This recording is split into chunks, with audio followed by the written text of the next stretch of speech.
سيد الأنبياء أشرف الأنبياء والمرسلين وآله طيبين الطاهرين وأصحابه وأجمعين كلما ذكره الذاكرون كلما غفر عن ذكره الغافلون رضي الله عني وعنكم وغفر الله لي ولكم ولسائر المسلمين. أعوذ بالله من الشيطان الرجيم. بسم الله الرحمن الرحيم. لقد كان لكم في رسوله حسنة الحسنة إلى الآخر الآية. صدق الله العظيم وصدق رسول النبي الحبيب الكريم.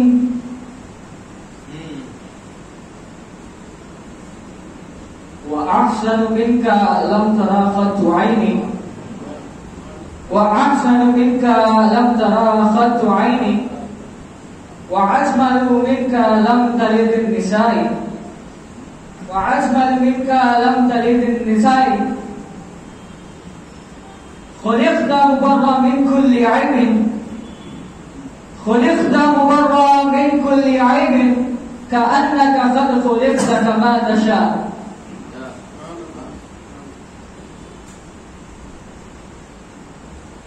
جشن میلاد مصطفیٰ ہے آج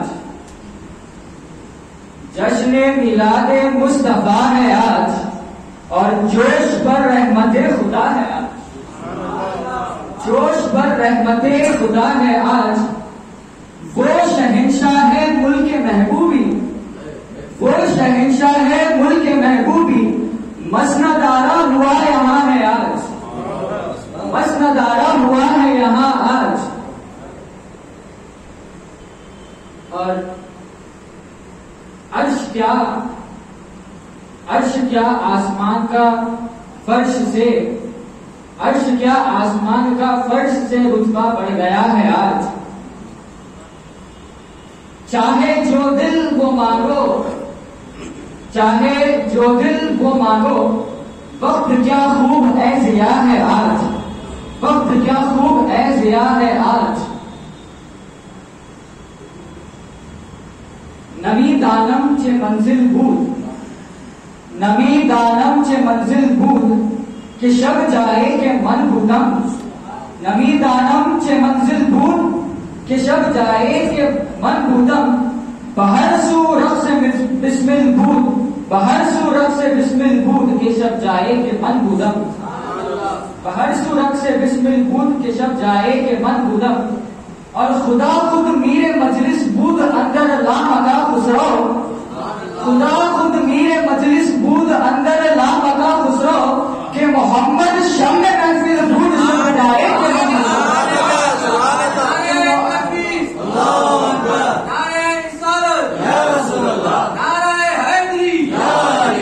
محمد شمع محفل بود کے شب جائے کہ من بودم. اور محبوب کی محفل کو محبوب سجاتے ہیں محبوب کی محفل کو محبوب سجاتے ہیں. آتے ہیں وہی جنہیں سرکار بلاتے ہیں آتے ہیں وہی جنہیں سرکار بلاتے ہیں. اور یہ شعر اہل طریقت کے پیش نظر ہے اگر کسی قسم کا فتویٰ نہ لگے تو کہ ہزاروں سال رہا عرش پر خدا بن کر ہزاروں سال رہا عرش پر خدا بن کر اتر گیا ڈھل گیا مدینے میں مصطفیٰ بن کر. سبحان اللہ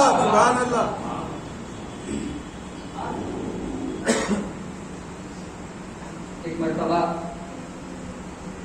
مخدوم قبلہ گاہی مرشدی آقائی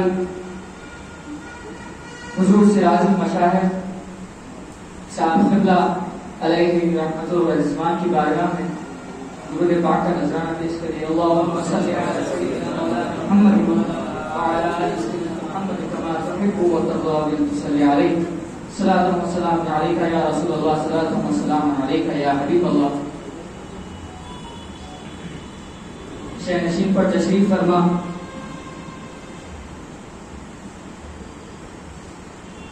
پیر طریقت، رہبر شریعت، مرشدی، قبلہ گاہی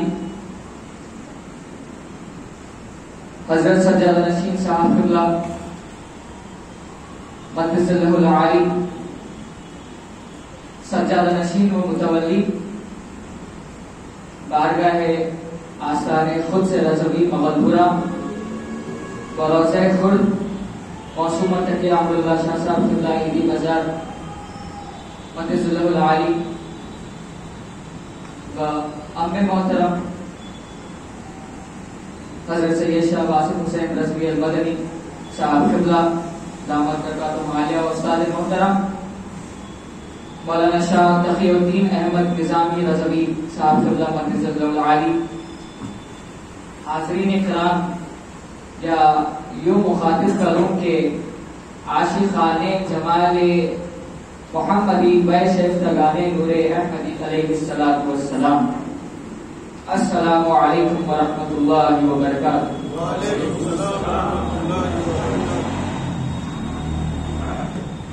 عزیز و بزرگ دوستو، ابھی جس آیت پاک کی تلاوت کا اس فقیر نے شرف حاصل کیا ہے،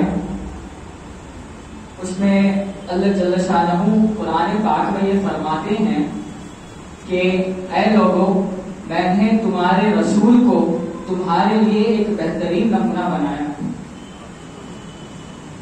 میں نے تمہارے رسول کو تمہارے لیے دنیا کا سب سے بڑا رول ماڈل اور سب سے بڑا ایگزامپل بنایا. اب یہ آیت کا ایک حصہ ہے. اب میں آپ سے گزارش کروں گا کہ میں نے اس آیت کی جو آپ کے سامنے تفسیر بیان کی اور جو آیت پڑھی، اس کو آگے محفل میں یاد رکھیں، کیونکہ اس کی کے تعلق سے اور مضمون آگے بڑھتا جائے گا. تو اس تفسیر کو یاد رکھیں کہ میں نے تمہارے رسول یعنی محمد مصطفیٰ صلی اللہ علیہ وسلم کو تمہارے لیے ایک بہترین نمونہ بنایا. اب نمونہ یا رول ماڈل اسے کہتے ہیں جو اپنے لوگوں کے لیے یا اپنے ماننے والوں کے لیے ایک بہت ہی باعث اختیار اور باعث احترام شخصیت، جس کی صورت، جس کی سیرت پر لوگ عمل کریں، جس کے کیریکٹر پر اور جس کی پرسنالٹی پر لوگ عمل کرتے ہیں، اس کو رول ماڈل کہا جاتا ہے. اور آپ کے ہمارے حبیب کو اللہ جل شانہ قرآن میں فرماتے ہیں کہ میں نے تمہارے نبی کو یعنی میرے حبیب کو تمہارے لیے ایک بہترین رول ماڈل بنا کر دیا. اب آگے بڑھتے ہیں آقا علیہ الصلوۃ والسلام کی ذات اقدس کی طرف. تو ہمارے آقا کا ایسا مقام ہے کہ جتنے بھی انبیاء علیہ السلام تشریف لائے یا بھیجے گئے، سب سے جدا میرے آقا کی ذات اقدس. کم و بیش 1,24,000 انبیاء کرام کو اللہ جل شانہ نے اس دنیا فانی میں بھیجا کہ اپنی اور اللہ کی ربوبیت کا تبلیغ کریں. اس کے بعد آپ صلی اللہ علیہ وسلم کو ان انبیاء علیہ السلام کے بعد ختم نبوت بنا کر بھیجا. اب دیکھنے کی بات یہ ہے کہ ان انبیاء علیہ السلام کی عمر جو کم از کم ہوا کرتی تھی وہ 100 سے 200 برس کے اوپر ہوا کرتی. اگر کسی نبی کی عمر سب سے کم بھی اگر مانا جائے 1 لاکھ انبیاء علیہ السلام میں سے کسی کی ایک منیمم عمر بھی اگر آپ پکڑ لیں تو 200 یا 100 سے کم تو نہیں ہوگی. اب ان لوگ کی زندگی ان انبیاء علیہ السلام کی زندگی 100 برس سے لے کر کسی کی 200 برس، کسی کی 1000 برس، کسی کی 900 برس بھی، اور آپ لوگوں کو ہر دور میں ہر جگہ دنیا میں آپ لوگوں کو اتارا گیا کہ اللہ جل شانہ کی ربوبیت کا اعلان کریں اور آپ کی تبلیغ کا اعلان کریں۔ اب انبیاء علیہ السلام کو 200 برس 500 برس ملے، لیکن پھر بھی جس طرح ان کا کام تھا انہوں نے وہ کام اپنا انجام دینے کے باوجود بھی پچھلی امت اتنے بدبخت تھی کہ اپنے انبیاء علیہ السلام کے تبلیغ کے راستے پر نہیں چلی۔ کئی انبیاء آئے، 1 لاکھ انبیاء آئے، کوشش کریے اب وہ 1 لاکھ انبیاء میں سے ہر نبی کی عمر اگر آپ 900 برس بھی لگا دے تو سوچئے اللہ جل شانہ نے ان 1 لاکھ انبیاء کے ذریعے کتنے سال تبلیغ کرنے کی کوشش کری، کتنے سال تبلیغ کرنے کی کوشش کری۔ اب ہمارے آقا کی عمر کی طرف بڑھیے،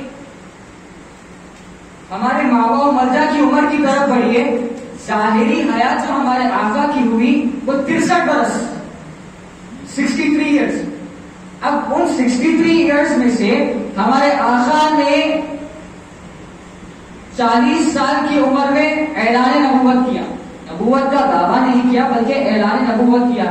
ارے یہ ہمارے آقا وہ ہیں جنہوں نے فرمایا انا من نور اللہ و کل شیء من نوری، میں اللہ کے نور سے ہوں اور یہ ساری کائنات میرے نور سے، اور یہ بھی فرمایا کہ میں اس وقت سے نبی ہوں جب آدم مٹی اور پانی کے بیچ میں۔ اب سوچئے کہ انبیاء علیہ السلام کو کئی 100 برس دیے اسلام کی تبلیغ کے لیے، لیکن پھر بھی اسلام تبلیغ اتنا پیمانے پر نہیں کر سکے جتنا آپ کے ہمارے آقا نے 63 برس میں کیا۔ 63 برس میں ہمارے آقا نے ایک شخص جو ہوتا ہے اگر کسی نیا مذہب کا دعویٰ کرتا ہے یا کسی نئے مذہب کی ایجاد کرتا ہے تو اس کو کئی کریٹکس ملتے ہیں، کئی ہیٹرز ملتے ہیں، کئی بار گالیاں سننا پڑتا ہے، پھر بھی جا کر اس کا وہ میسج آگے نہیں بڑھ پاتا، پھر بھی جا کر اس کا پیغام آگے نہیں بڑھ پاتا۔ لیکن ہمارے آقا کی ذات اقدس ایسی ذات ہے کہ آپ نے اپنی آدھی سے زیادہ عمر ہونے کے بعد جب اعلان نبوت کیا تو 63 برس تک ان 30 برس تک آپ نے ساری دنیا میں اسلام کا بول بالا کر دیا۔ جو اسلام صرف مکہ ایک شہر میں شروع ہوا تھا، آج الحمدللہ مشرق سے لے کر مغرب، شمال اور غروب تک موجود اور تا صبح قیامت تک موجود ہے۔ اب اس تبلیغ کا راز کیا؟ اب آپ لوگ کو تو میں نے جو آیت کی تفسیر کی ہے وہ تو یاد ہوگی، ذہنوں میں ہوگی کہ آپ کے ہمارے حبیب کو ایک بہترین نمونہ بنا کر بھیجا۔ اب وہ 40 سال کیا، اب وہ 40 سال جو اعلان نبوت سے پہلے ہمارے آقا نے گزارے، اب سیرت النبی آپ کئی کتابیں اٹھا کر دیکھ لیجئے تو آپ کو کئی جتنے بھی زیادہ کتابیں ہیں، میں یہ نہیں کہہ رہا کہ ہر کتاب میں نہیں موجود ہے، لیکن جو زیادہ تر کتابیں ہیں اس میں آپ صلی اللہ علیہ وسلم کے اعلان نبوت کی بعد کی زندگی کا ذکر ہے۔ 40 برس کی جو پہلے کی زندگی تھی اس کا ذکر بہت ہی کم کتابوں میں۔ اب ان 40 برس تک ہمارے آقا نے کیا کیا؟ 40 برس تک ہمارے آقا نے کیا کیا؟ آپ 40 برس سے پہلے محمد رسول اللہ بول کے مشہور نہیں تھے، محمد بن عبداللہ، محمد صادق، محمد امین کے نام سے مشہور، یعنی محمد صلی اللہ علیہ وسلم امانت دار، محمد صلی اللہ علیہ وسلم دیانت دار، محمد صلی اللہ علیہ وسلم سچے اور صادق، یہ آپ کے القاب ہوا کرتے تھے اعلان نبوت سے پہلے۔ اب ہمارے آقا نے ان 40 برس میں اپنا کردار اس طرح بنوایا کہ جب اعلان نبوت کا وقت آیا تو اہل مکہ کو ایک ٹیلے پر ایک پہاڑ کی طرف بلوایا اور اہل مکہ سے کہا دیکھو مکے والوں، میں نے تمہارے ساتھ اتنے برس گزارے ہیں، اتنے برس گزارے ہیں، تم نے مجھے کس طرح پایا؟ تو ان اہل مکہ نے کہا یا محمد، ہم نے تمہیں بہت ہی صادق، ہم نے بہت ہی امین اور ہم نے تمہیں بہت ہی دیانت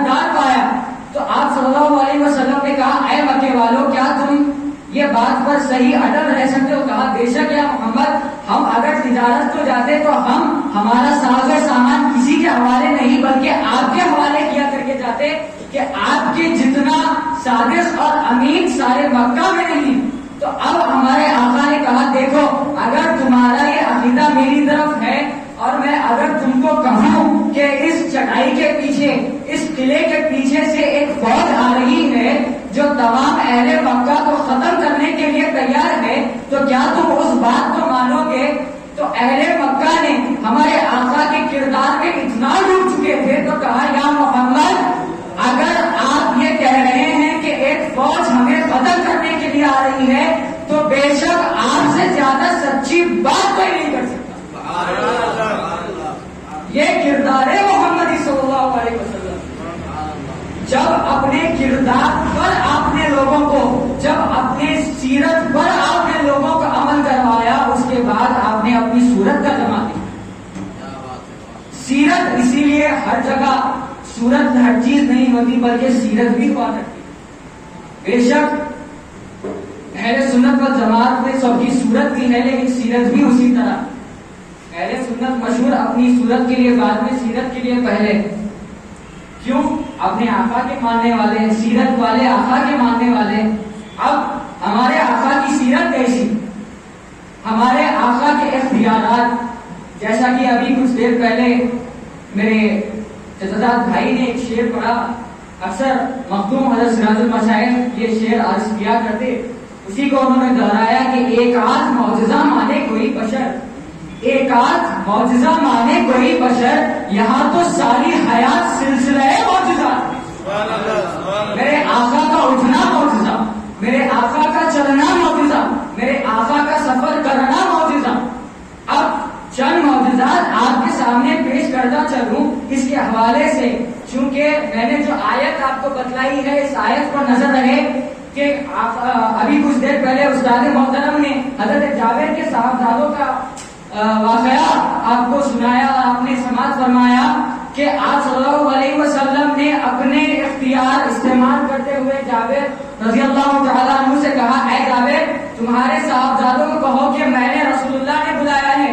ارے عیسیٰ علیہ السلام نے خم بھی اذن اللہ کی طور استعمال کر کے مردوں کو جلایا، ہمارے آقا نے خم بھی اذنی کہہ کر مردوں کو جلایا۔ یہ ہمارے آقا کی ذات اقدس ہے۔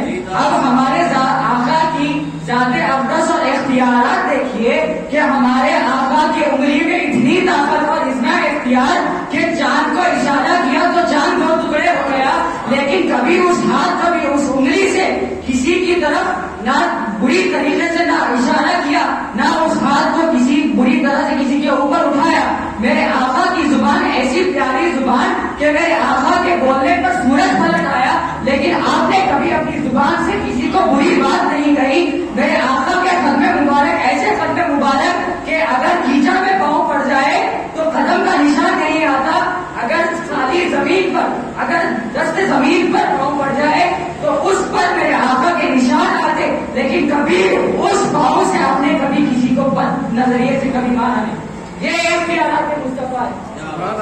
معجزات مصطفیٰ یہ نہیں کہ انگلی سے چاند کو ٹکڑے کر دے، ارے معجزہ مصطفیٰ تو یہ ہے کہ اپنی زندگی، اپنی حیات، ساری کی ساری حیات معجزوں سے بھری رکھتے ہوئے بھی آپ نے اپنی سیرت کا استعمال کیا، پھر معجزوں کا استعمال کیا۔ اسی لیے سیرت اہمیت رکھتی ہے، بعد میں معجزے اہمیت۔ اب ان 40 برس میں، ان 40 برس کے بعد ہمارے آقا نے یہ 40 برس کس کی صحبت میں گزارے؟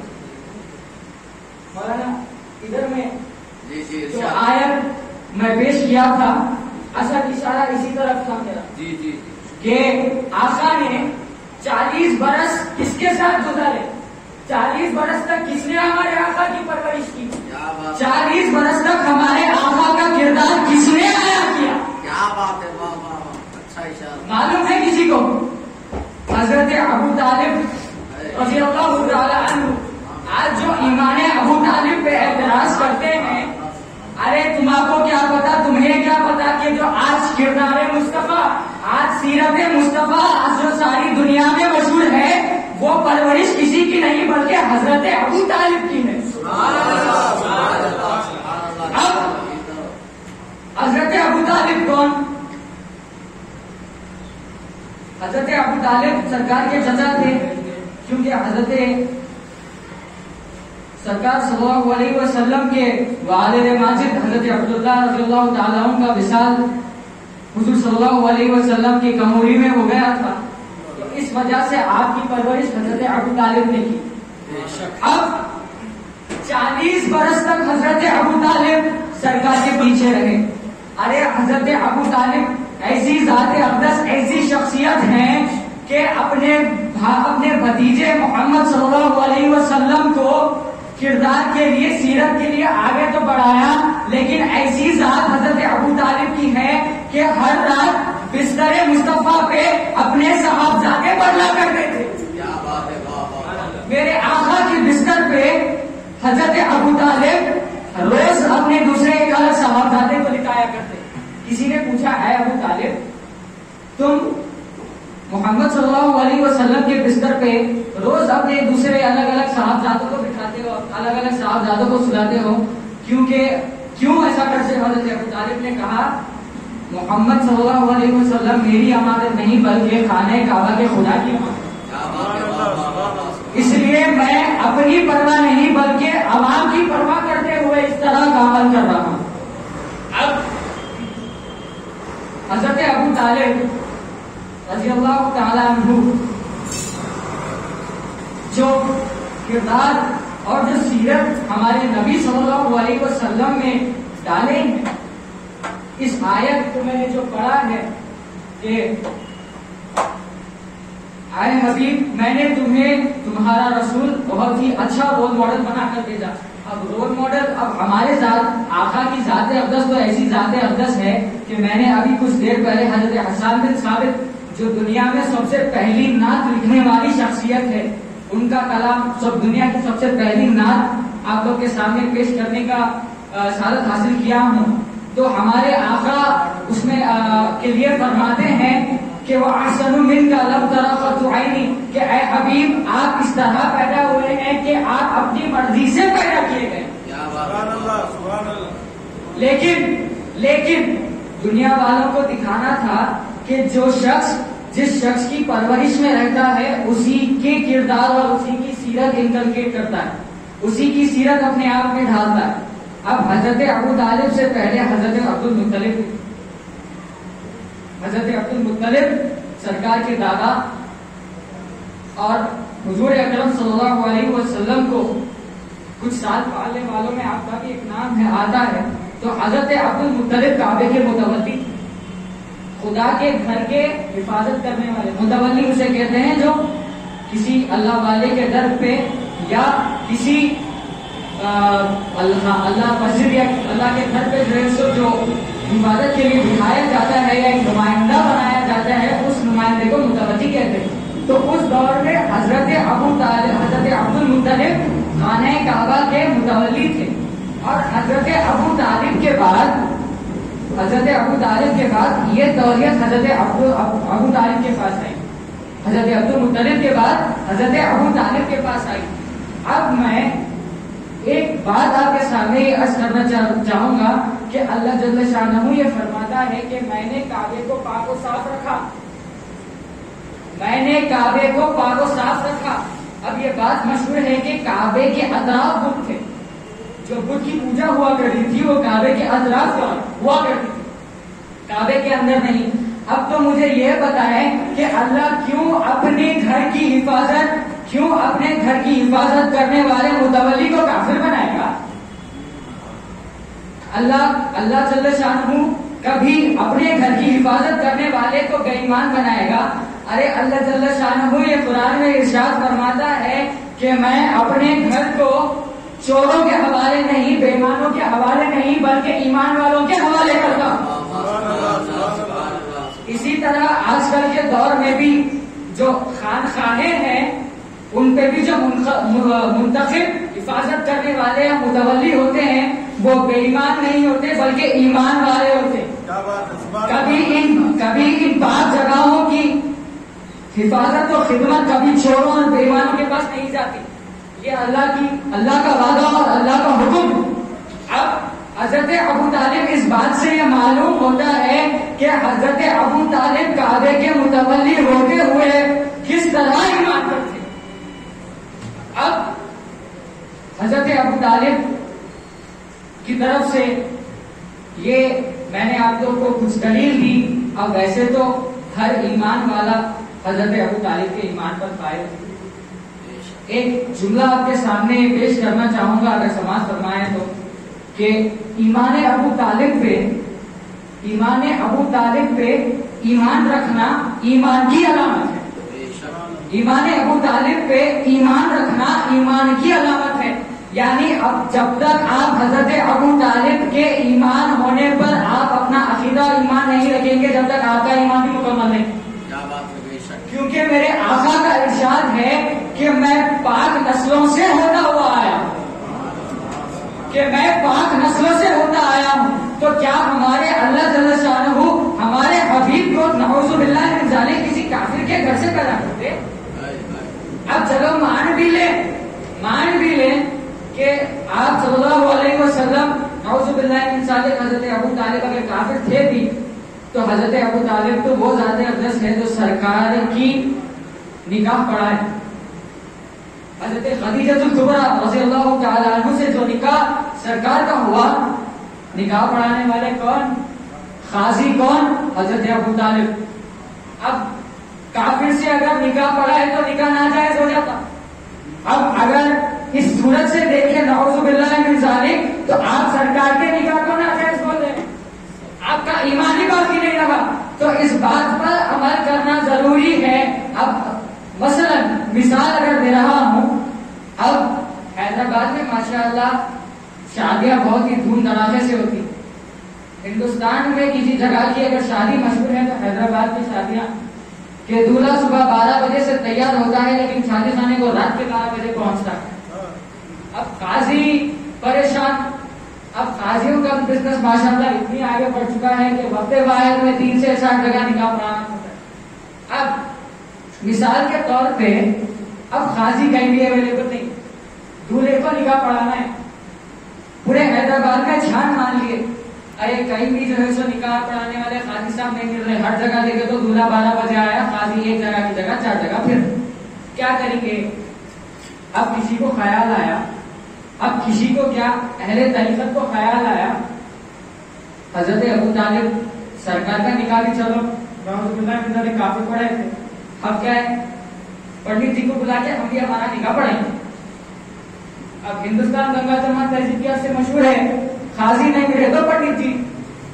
اب اگر جس طرح اگر حضرت ابو طالب سرکار کا نکاح پڑھانا اگر ناجائز ہے، اگر پنڈت کسی مسلمان کا نکاح پڑھانا ناجائز ہے تو اسی طرح نعوذ باللہ حضرت ابو طالب سرکار کا نکاح پڑھانا ناجائز ہے. اب اگر نعوذ باللہ اگر سرکار کا نکاح اگر ناجائز ہو گیا تو آل مصطفیٰ کی تو حقیقت نہیں رہی، اہل بیت کی حقیقت ہی نہیں رہی. تو آپ سوچئے اگر آپ صرف اتنے سے چھوٹے نقطے پہ اگر آپ غور کریں کہ اگر حضرت ابو طالب اگر نعوذ باللہ اگر بے ایمان ہوتے، بغیر ایمان کے اگر ہوتے تو آج آل مصطفیٰ کا وجود ہی نہیں ہوتا. بے شک. اب وہ آل مصطفیٰ کون؟ جن کے واسطے آیت تطہیر نازل ہوئی. اب اگر آپ آل مصطفیٰ کو بھی نہیں مانے، آیت تطہیر کو بھی نہیں ماننا پڑتا. اگر آیت تطہیر نہیں مانے، قرآن پہ بھی نہیں عمل ہوتا.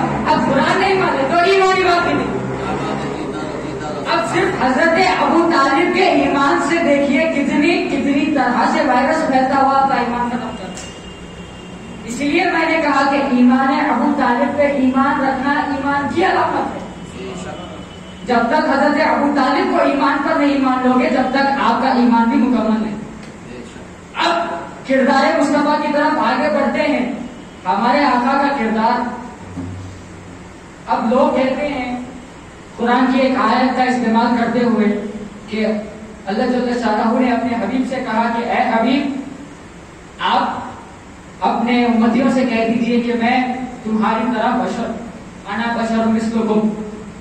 انا بشر مثلکم، اے حبیب آپ اپنے امتیوں سے، آپ اپنے اصحاب سے کہہ دیجئے کہ آپ بشر ہیں۔ اب اسی چیز کو لے کر اب میرا شروع سے یہ عقیدہ رہا ہے کہ میں اہل حدیث، تبلیغی جماعت، دیوبندیوں کا نام نہیں لیتا، میں صرف خارجی اور ناصبیوں کو مخاطب کرتا ہوں، کیونکہ اہل حدیث، اہل تبلیغ اور اہل دیوبند میں بھی کچھ ایمان والے موجود ہیں، یہ ناصبی اور خارجی ہیں جو اہل سنت میں بھی گھس چکے۔ اب اسی لیے ان ناصبیوں کا یہ کہنا ہے کہ ہمارے آقا ہماری طرح بشر ہیں۔ اب اس کی ایک دلیل حدیث سے دینا چاہوں گا کہ ایک وقت کا واقعہ کہ آپ صلی اللہ علیہ وسلم 4 دن یا 1 ہفتہ، یہ واقعہ ایک مرتبہ مرشدی اور قبلہ گاہی حضرت سراج المشائخ صاحب قبلہ علیہ رحمۃ الرضوان نے فرمایا تھا، یاد دلیل کے طور پر، کیونکہ دلیل بھی دے رہا ہوں تو اس لیے کہوں گا کہ حضور صلی اللہ علیہ وسلم 4 دن تک کنٹینیوس، بنا روکے، بنا کسی رکاوٹ کے 4 دن تک روزہ رہے۔ ایسا روزہ نہیں کہ ہم جس طرح فجر سے پہلے، فجر کے بعد جس طرح روزہ رکھتے ہیں تو مغرب کی اذان تک ہمارا روزہ ہوتا ہے، اس طرح کا روزہ نہیں، بلکہ 24 گھنٹے کا روزہ، 24 گھنٹے کا روزہ 4 دن تک آپ صلی اللہ علیہ وسلم نے رہا۔ اب وہ دیکھ، اب کیونکہ صحابہ کرام کی عادت تھی، جو ہمارے آقا نے کرے وہ باعث اختیار، باعث افتخار ہمارے لیے ہے کہ ہم اسی چیز پر عمل کریں۔ اب کچھ صحابہ کرام یہ حضور صلی اللہ علیہ وسلم کا روزہ رکھنا دیکھتے ہوئے خود بھی روزہ رہنا شروع کریں۔ 4 دن تک ایسے ہی کنٹینیوس روزہ رہے، 24 گھنٹوں تک، 4 دن تک بنا کچھ کھائے، بنا کچھ پیے۔ اب دیکھیں 4 دن کے بعد تو حضرت عمر سرکار کے پاس گئے اور بارگاہ رسالت میں عرض کیا، یا رسول اللہ، چند دن پہلے آپ کے کچھ اصحاب نے آپ کو روزہ رہتے ہوئے دیکھ لیا، تو انہوں نے کوشش کی کہ آپ ہی کی طرح روزہ رہے، تو لہٰذا انہوں نے بھی 4 دن کا روزہ رکھا۔ لیکن نوبت اب یہ آ چکی ہے کہ 5ویں دن انہیں دیواروں کے سہارے لے کر چلنا پڑ رہا ہے۔ ان لوگ کا جسم اتنا کمزور ہو گیا ہے کہ دیواروں کے سہارے لے کر چلنا پڑ رہا ہے۔ اب جب صحابہ کرام نہیں رہ سکے تو ہماری کیا حیثیت؟ تو حضرت عمر سے سرکار مسکراتے ہوئے فرمایا، اے عمر ان اصحاب کو میری طرف، اے عمر میرے ان اصحاب کو میرے پاس بلا کر لاؤ۔ تو جب حضرت عمر ان کو بلا کر لائے تو سرکار صلی اللہ علیہ وسلم ان لوگوں کی طرف دیکھ کر ارشاد فرماتے ہیں، ایکم مثلی، ایکم مثلی، کیا تم میں کوئی میرے جیسا ہے؟ اب اس آیت پاک کی جو آپ حدیث سے دلیل دے رہے ہیں، اس سے یہ معلوم ہوتا ہے کہ یہ ہمارے حبیب کی سیرت تھی، عاجزی اور انکساری تھی کہ لوگوں کے سامنے کہا کہ انا بشر مثلی، لیکن دوسری جگہ فرما رہے ہیں کہ ایکم مثلی۔ کیا فرق؟ اسی لیے ہمارے آقا کی صرف عاجزی اور انکساری کے لیے یہ فرمایا گیا۔ اب اللہ جل شانہ کی بارگاہ کی طرف پڑھتے ہیں۔